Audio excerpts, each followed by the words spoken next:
Este video no tiene guión. Este video simplemente es el flujo total de mi conciencia en estos momentos. Con este video, mi objetivo es desahogar un poco lo que han sido estos días, ponerlos en perspectiva, reconocerme a mí misma dentro de estas situaciones y compartirlas con alguien más, que en este caso es cualquier persona que esté viendo este video, a quien se lo agradezco muchísimo. Ya tengo tiempo sin estar por aquí en YouTube porque mi vida a veces se vuelve una ola y es como un mar constante. Bueno, el mar siempre se manifiesta de esas formas, no olas que van y vienen. Y mi vida a veces es un tsunami, por decirlo así. Entonces, dentro de ese tsunami puede haber espacio para unas cosas y luego no para otras.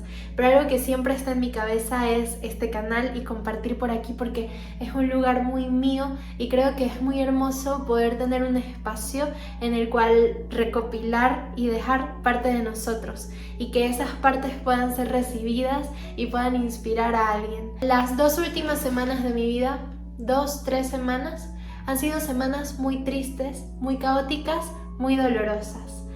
Y sobre todo han estado guiadas por 2 situaciones que les voy a compartir. Esas 2 situaciones son la situación de mi país. Yo soy de Venezuela. Y si estás viendo este video probablemente sepas un poquito de lo que está ocurriendo aquí. Y la muerte de una de mis gatas. Mis 2 gatas son para mí mis compañeras de vida en general.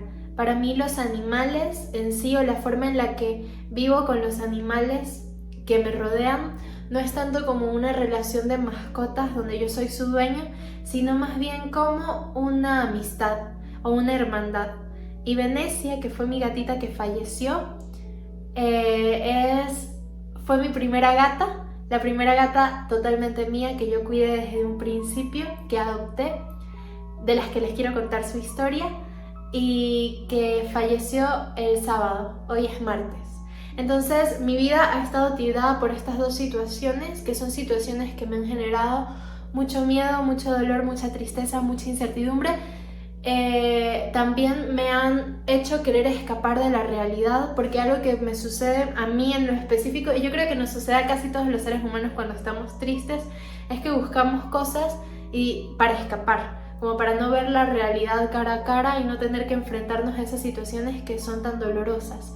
Son como especies de mecanismos de defensa, y mis mecanismos de defensa últimamente se han traducido en pasar muchas horas en mi celular viendo noticias. Eso es como lo que más he hecho estas 2 últimas semanas. He pasado literalmente horas y horas y horas y horas en Twitter o en Instagram viendo lo que está pasando en el mundo y esperando una buena noticia. Venecia, mi gata, llegó a mi vida en el año 2015 cuando yo todavía era una adolescente. Y recuerdo que tenía muchas ganas de tener un gato porque nunca había tenido un gato o nunca había convivido con un gato. Sí había convivido con perros, pero no con gatos, y me daba mucha curiosidad. Entonces siempre soñaba mucho con un gato. Y un día mi mejor amiga, una de mis mejores amigas, me escribió diciéndome que había encontrado un gato en la calle y que si yo me lo podía quedar. Y yo en ese momento le dije que sí, y ni siquiera le había preguntado a mi mamá, no había hecho nada, simplemente mi intuición fue como sí. Y ella llegó a mi casa con esta gatita, porque era una gatita, yo ni siquiera sabía si era gato o gata en ese momento porque era una bebé. Y la trajo a mi casa y recuerdo que cuando mi mamá la vio quedó como, ¿por qué? O sea, ¿por qué? ¿Qué? ¿Por qué no me pediste permiso? ¿Qué es esto? ¿De dónde la sacaste? Y yo le mentí. Le dije una mentira porque sabía que si le decía que venía de la calle directamente ella se iba a preocupar de que si estaba enfermo, si me contagiaba alguna enfermedad o no sé, cualquier cosa. Entonces le dije que era una gata que había tenido el vecino de mi amiga, que el vecino de mi amiga tenía una gata que había parido muchos gatitos y que yo me quería quedar con uno. Y mi mamá me dijo, bueno, pero solamente si tú lo cuidas y te encargas al 100% del gato. Entonces en ese momento me di cuenta, una de mis realizaciones en la vida, hay ciertas mentiras que a veces son necesarias. Solamente hay que saber por qué. Y no vengo yo aquí a defender la mentira en general a capa y espada, pero sí considero que hay ciertos secretos que vale la pena guardarse cuando la intención es buena. Y en este caso era una muy buena intención. Y era necesario. Entonces esta gatita llegó a mi casa. Recuerdo que la tenía en un lugar lejano de la casa porque no sabía cómo crear relaciones con gatos. Me daba miedo que tuviera alguna enfermedad porque yo era una niña, una adolescente muy paranoica y la tenía como en el patio. Y muchos pelos por acá.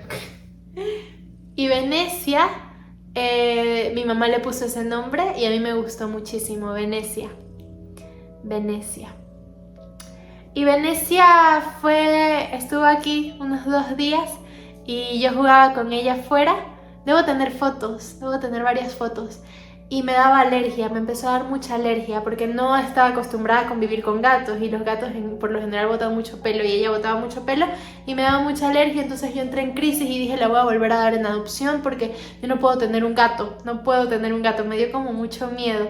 Era una niña, entonces tenía como ciertos pensamientos muy de miedo a lo desconocido, a lo nuevo y le dije a mi amiga que me la regaló que buscáramos otro lugar donde ella se quedara porque a mí me estaba dando mucha alergia y me daba miedo estar enferma porque bueno, yo crecí mucho con el paradigma, que es un paradigma muy irreal, de que los gatos generaban enfermedades. Yo no sé quién me lo dijo en algún momento y empecé a sentir eso verdaderamente en ese momento. ¿Quién no iba a pensar que 9 años después, el día de hoy, iba a ser tan feliz con mis 2 gatitas? Y quiero siempre más, siempre más, siempre más. Los gatos para mí son seres extraordinarios. Pero bueno, más allá de eso, recuerdo que estábamos buscando a quién dársela en adopción y no sé en qué momento simplemente me di cuenta de que no era necesario, de que ella me había escogido y que yo le había escogido a ella, y ya empezó una relación de amor y de una relación particular entre nosotras dos. Cuando convives con muchos animales te vas dando cuenta de que cada uno de ellos tiene una personalidad y eso es algo hermoso. Y Venecia tenía su propia personalidad. Ella era una gata un tanto arisca con todo el mundo, pero conmigo no.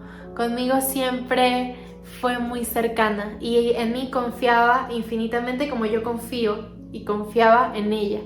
Y eso se volvió una relación entre nosotras dos que iba más allá de todo el mundo. Como que verdaderamente éramos nosotras dos.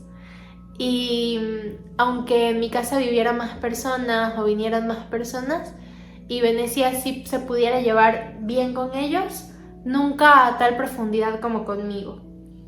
Y eso me hacía sentir muy especial, de cierta forma. Venecia fue una gata muy amada y al mismo tiempo fue una gata musical. A mí me gusta mucho cantar, aunque no sea profesional en ello. Cuando canto, Venecia siempre viene. Era la forma de invocarla. Yo podía estar en cualquier parte de la casa y yo cantaba y ella venía y se ponía en mi regazo. Y eso era algo entre nosotras dos. No lo mismo que con Titi, que es mi otra gatita que está presente. Titi le gusta la música, pero no al mismo nivel que a Venecia. No está tan obsesionada. A Venecia le fascinaba que yo pusiera música. Era como su cosa favorita en el mundo, la música en general. Y por eso pienso que es mi gata musical. Venecia fue mi primera gata. Espero que sea la primera de muchas. Venecia, una gata muy espiritual y también muy territorial. A Venecia siempre le gustaban, como a la mayoría de los gatos, sí, que tienen sus rutinas muy estipuladas, pero ella sobre todo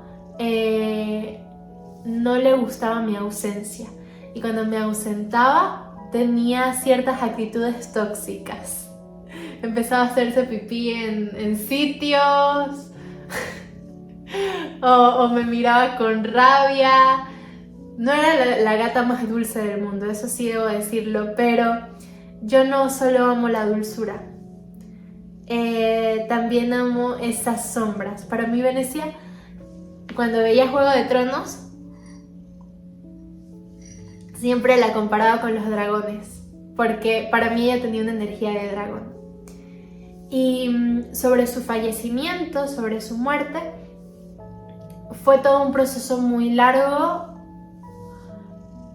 un tanto doloroso y de mucha aceptación y reconocimiento sobre todo. Todo empezó hace prácticamente 3 semanas, más o menos, cuando Venecia pasó todo un día fuera de la casa y eso me pareció a mí muy extraño. Entonces la fui a buscar en la noche y sentí en ella un aura un poco rara. Yo le quería dar comida y ella no comía, pero aún así estaba muy entera en sí misma. Luego de eso, el día siguiente, que era un sábado, pasó todo el día en la cama e incluso quise darle su comida favorita y ella no quería comer. Y ahí yo ya me di cuenta de que había algo que no estaba funcionando normal. Al día siguiente la llevamos al médico, al veterinario, y la veterinaria nos dijo que Venecia estaba muy mal, que tenía lipidosis hepática o que tenía algún problema en el hígado. Estaba muy amarilla y que probablemente tenía varios días sin comer. Eso fue algo que me hizo sentir muy culpable, porque al tener 2 gatas, yo siempre he tenido la misma rutina de alimentación con ambas y ambas compartían su espacio de comer. Y yo no me di cuenta del momento en el que ella dejó de comer. Simplemente no fui consciente de ello y Titi, que es mi otra gatita, terminaba comiéndose la comida de Venecia, pero ella ya no quería comer por alguna razón y yo no fui consciente. Entonces eso me hizo sentir culpable porque yo sentí que pude haberme dado cuenta mucho antes y la pude haber salvado. Y cuando llegamos al médico, pues era un poco tarde. Sin embargo, ella tuvo 2 semanas de tratamiento y hospitalización, donde le hicieron el tratamiento típico de esa afección en los gatos, que es buscar una forma de que coman, y que como ellos no comen por sí mismos, entonces se le pone una sonda nasogástrica y ella empieza a comer por la nariz. Pero Venecia siempre fue una gata que no le gustaba salir de su rutina, y yo estoy segura de que el hecho de estar hospitalizada era algo que le daba mucha rabia. Le daba mucha rabia en general, y yo la estuve visitando siempre estuve ahí a su lado, pero simplemente no se pudo. Y en ese momento lo quise negar. En ese momento me dije a mí misma, no, ella va a salir de esto. Pero yo lo sabía en el fondo, yo sabía que era su momento final dentro de esta tierra. Ok, básicamente eso fue lo que sucedió con mi gata. Pero tenemos que tener en cuenta que ella estuvo hospitalizada dentro del proceso, que es el otro proceso que les quiero contar, que es el proceso Venezuela y lo que estamos pasando en Venezuela. Yo vivo en Venezuela, nací en Venezuela y he vivido aquí toda mi vida. Para mí Venezuela es un país hermoso, es bellísimo. La ciudad en la que yo vivo es una ciudad hermosa y yo he tenido la posibilidad de viajar a muchos lugares dentro de mi país y naturalmente nunca dejan de sorprenderme, al igual que las personas y la cultura, porque bueno, creo que es muy difícil negar la propia cultura. Muchas veces, aunque no queramos que sea así, nuestro país significa hogar. Yo nací en Venezuela y he vivido una de las situaciones económicas, sociales, políticas más críticas de Latinoamérica. He visto a mi país decaer y me he tenido que despedir de personas que amo con todo mi corazón, verlas decir adiós y tener que decirles adiós, entre ellas mi hermano, entre ellas mis mejores amigas, entre ellas mi familia, amigos. Bueno, si hiciera yo una lista de todas las personas que he tenido que despedir aquí, serían muchísimas. y sería interminable. Venezuela es el país que ha tenido el mayor éxodo de Latinoamérica. Eso quiere decir que todos aquí conocemos a alguien que se ha ido o estamos haciendo planes de irnos. De lo que yo no soy excedente, yo también he tenido muchos planes de irme y todavía los tengo. Pero eso hace que nuestra situación no sea fácil. Más allá de la situación de tener que separarnos, también es por qué nos separamos, por qué nos vamos, porque no cualquiera se va de su país simplemente porque quiere. Pero yo no vengo aquí a hablar tanto de la crisis de mi país porque considero que es un tema del que hay muchísima información y que no es lo que me atribuye a mí en este momento hablar, sino hablar de lo que significa o de lo que ha significado para mí estar aquí y vivir este momento histórico. Ver la injusticia cara a cara, ver cómo la libertad de expresión cada vez se vuelve menos posible.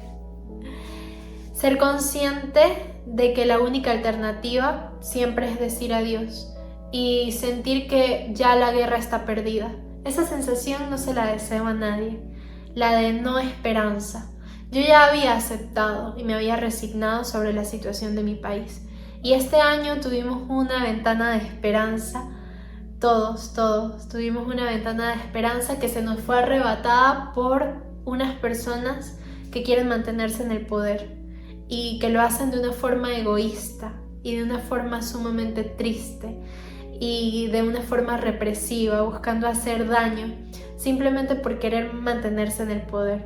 Bueno, continuamos el video otro día, en otro momento y en un lugar distinto. Y estamos ya en la parte de la reflexión con respecto a lo que ha significado vivir estos golpes y la madurez que viene con los golpes. Hay una frase de Cerati que a mí me gusta mucho y que siempre la he tenido como una especie de bandera, y es: sacar belleza de este caos es virtud.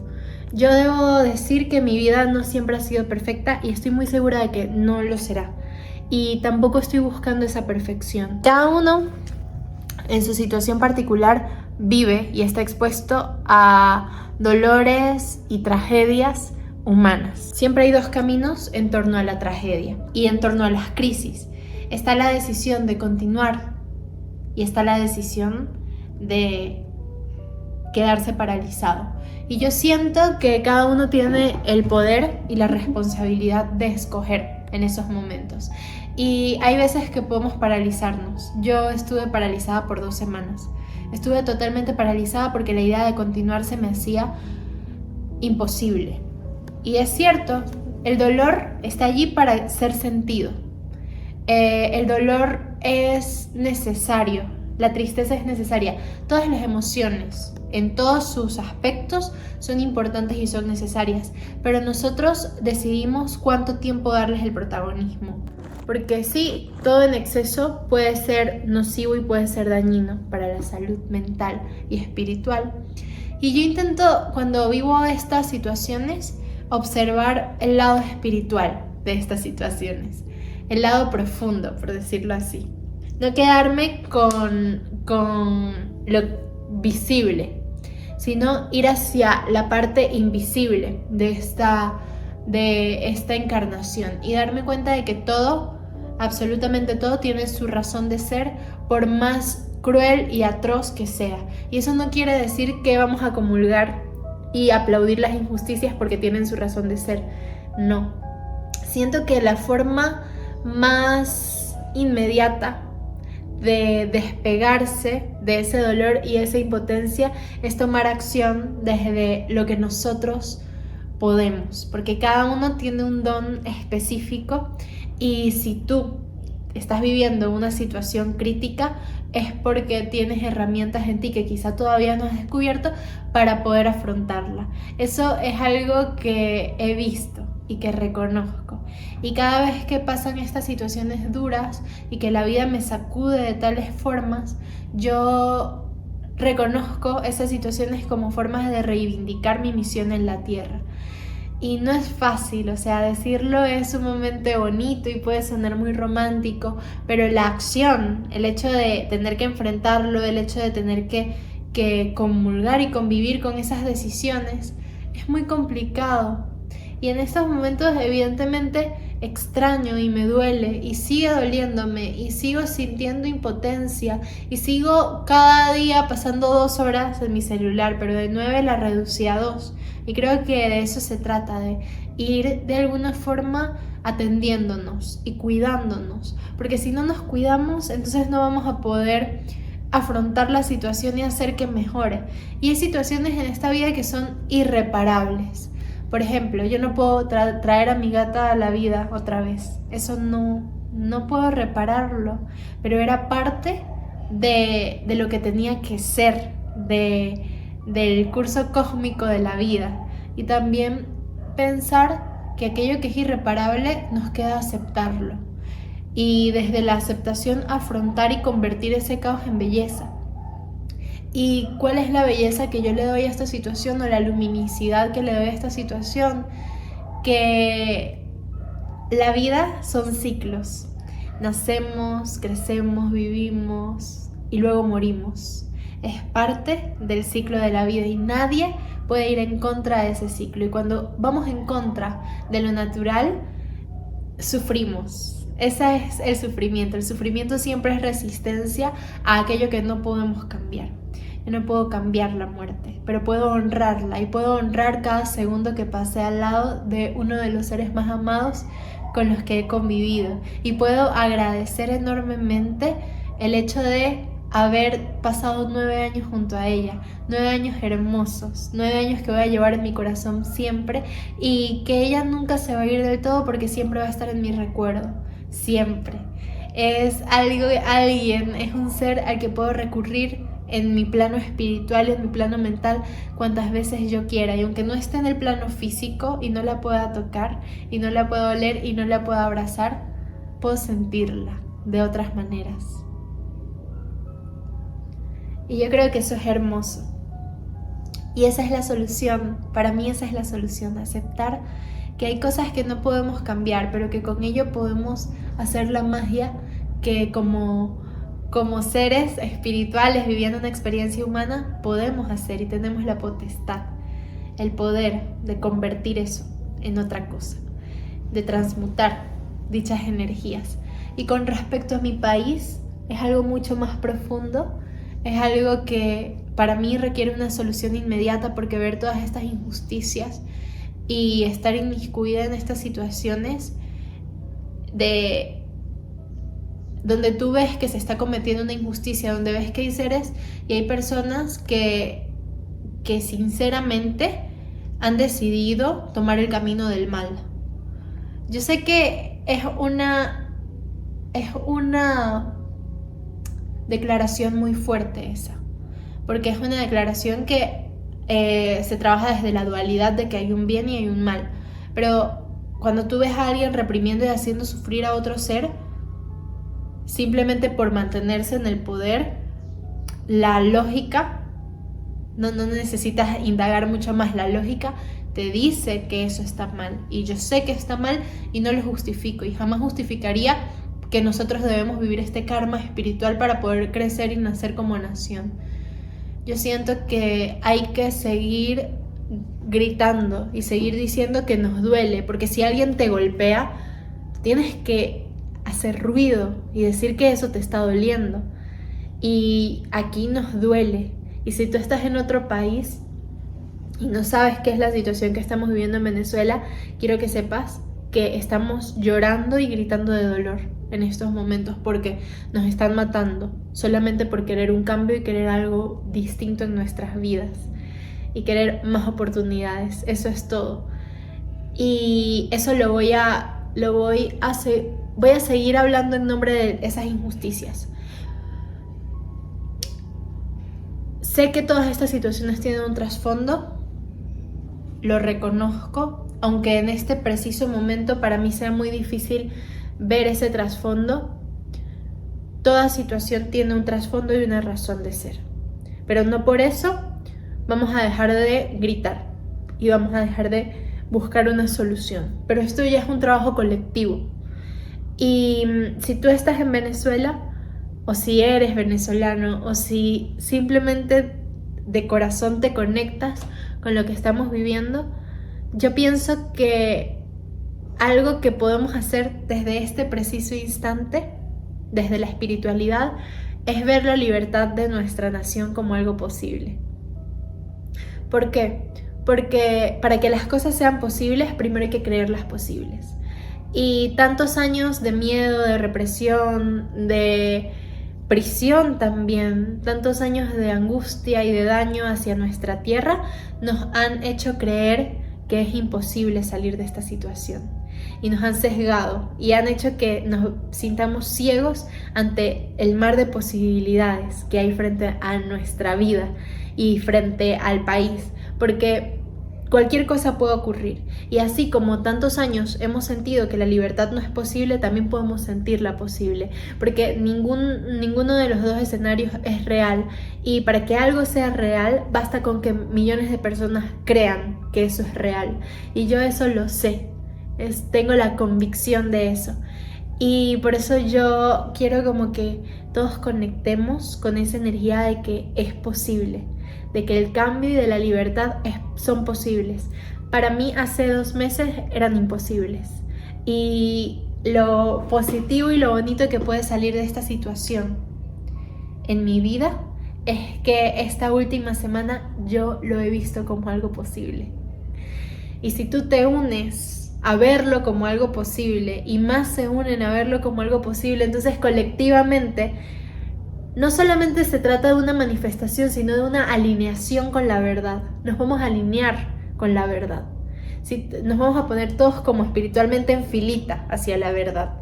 Y mientras la fila sea más larga, entonces más rápido y más contundente va a ser ese cambio. Y yo agradezco mucho si te quedaste hasta esta parte del video. Ha sido un video largo, ha sido un video de mucha catarsis, pero para mí era muy necesario. De esto se trata este canal. Gracias por formar parte de él.